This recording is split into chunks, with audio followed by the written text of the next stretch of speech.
indentation, okay? But because we're gonna let it rest, we wanna let it probably be like 150, 155. And as it rests, just like cookies and things, it carries over, okay? So I'm gonna slide this into like the thickest part. All right, and I'm gonna see where my temperature's at.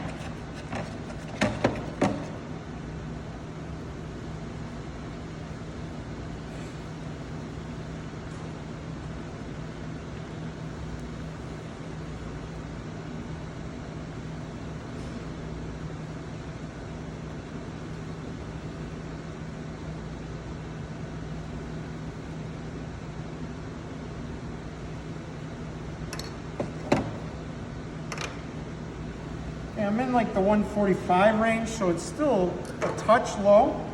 I'm just gonna kind of throw it back into the oven for